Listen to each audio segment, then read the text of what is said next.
السلام عليكم ورحمة الله وبركاته. ازيكم يا حبايبي، عاملين ايه؟ يا رب تكونوا بخير. اهلا بيكم في قناتي كل يوم جديد مع ام رحمة على اليوتيوب. النهاردة يا حبايب قلبي هنعمل كيكة لذيذة جدا، تحفة تحفة تحفة. هنعمل كيكة اليوستفندي، مش برتقال، لا اليوستفندي. كيكة لذيذة وبسيطة. شايفين مقاديرها قدامكم بسيطة ازاي؟ عبارة عن ايه المقادير بتاعتها؟ في البداية قبل ما اعرفكم على مقاديري وابدأ واعمل الكيكة، لو عجبكم الفيديو بتاعي لايك وشير وفعلوا لي زر الجرس واشتركوا لي في قناتي عشان يوصل لكم كل جديد.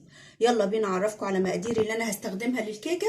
معايا 3 حبايات من اليوستفندي، معايا نص كوب لبن، نص كوب زيت، معايا كوباية من السكر، معايا عدد 2 بيضة بدرجة حرارة الغرفة، ومعايا كوباية زبادي، معايا معلقتين كبار من البيكنج باودر ورشه ملح وكيس فانيليا. يعني هي دي بس كده المقادير بتاعتي اللي انا هستخدمها للكيك بتاعي النهارده. هعصر اليوستفندي بتاعي. انا جايبه عصاره يدويه،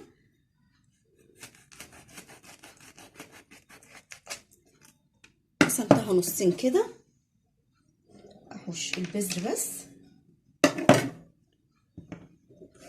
واعصر.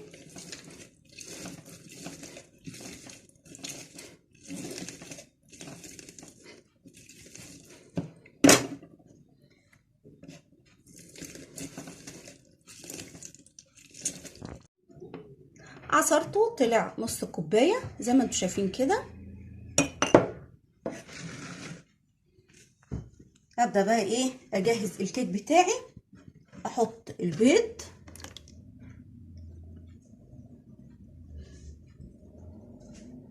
والسكر والزيت ونص كوبايه اللبن. انا مش هستخدمها دلوقتي خالص.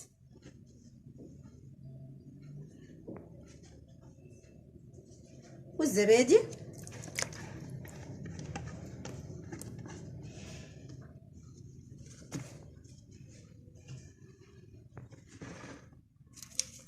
والفانيليا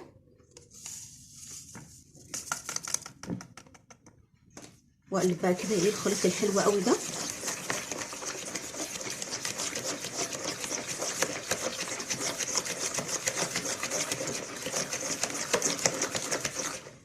كيكه تحفه ولذيذه وبسيطه. انا جربتها بس قلت بقى ايه لازم اعملها معاكم علشان خاطر ايه يعني ان شاء الله هتعجبكم. هي عجبتني الصراحه، يعني قلت لازم اعملها لحبايبي علشان خاطر يشوفوها برضو ويعملوا زيها ويستفادوا ايه من طعمها الجميل.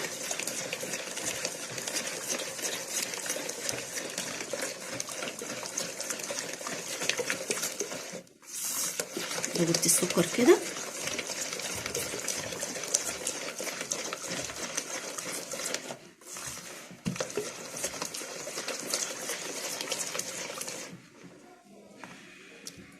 احط العصير اللي احنا عصرناه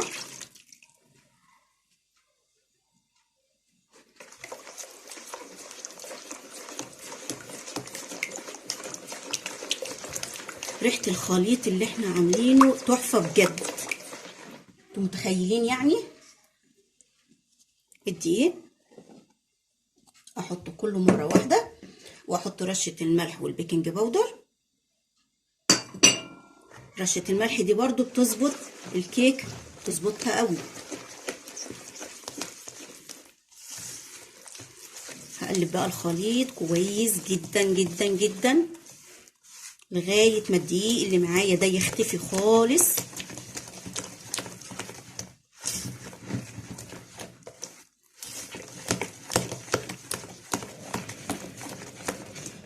من ألذ الكيكات اللي هتجربيها ان شاء الله هتعجبك.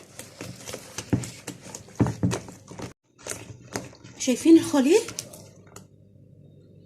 جه وقت بقى ايه نص كوبايه اللبن.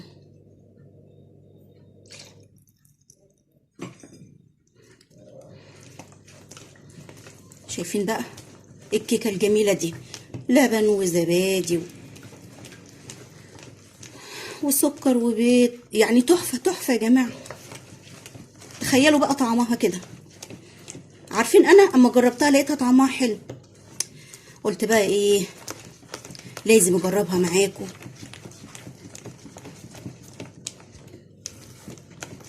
انا كده خلصت خليط الكيك. في اسرع من كده مفيش. معايا بقى صينيه الحجم ده، جبتها بقى ايه دهنتها سمنه ورشتها دقيق. مش حابه انت السمنه والدقيق والحوارات دي كلها، ممكن تجيبي معلقه طحينه وتدهني الصينيه. هعمل ايه؟ هصب الخليط بتاعي. في الوقت ده بقى انا مشغله الفرن بتاعي على درجه حراره 180. صينيه الكيك بتاعتي دي هتاخد من 45 ل 50 دقيقه في الفرن. صبيت الخليط، هنعمل بقى الحركه اللي احنا بنعملها دايما كده كده. هدخلها في الفرن، اول ما تستوي نرجع مع بعض تاني. ايه رايكم كده يا حبايبي في صينيه الكيك؟ تحفه. شايفين شكلها حلو ازاي؟ هنقطعها بقى مع بعض.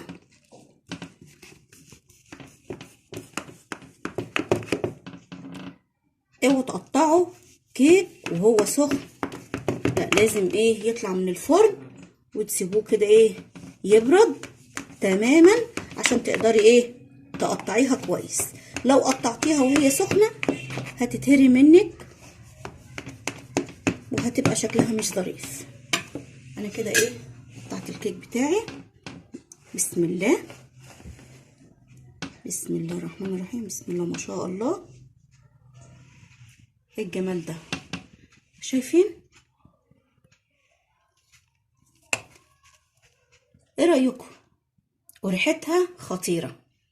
تحفه تحفه تحفه. شايفين هشه ازاي؟ مش مكتومه، لا ومستويه. شايفين السوا من تحت ومن فوق؟ خطيره بجد، خطيره خطيره خطيره.